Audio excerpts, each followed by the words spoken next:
back to another vlog, and so today I will be putting 3 rear ends together to make one good one that I'm really gonna like.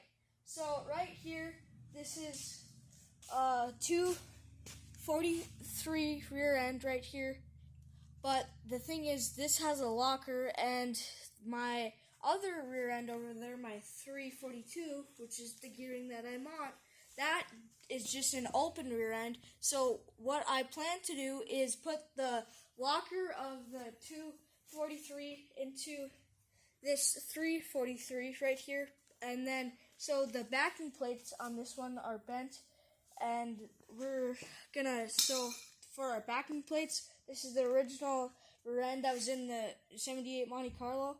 This is a 229. But so these backing plates we're going to use off of this rear end and put them on that one. And we're also going to use these axles off of this one and put them in that one. So yeah, I hope it goes smoothly.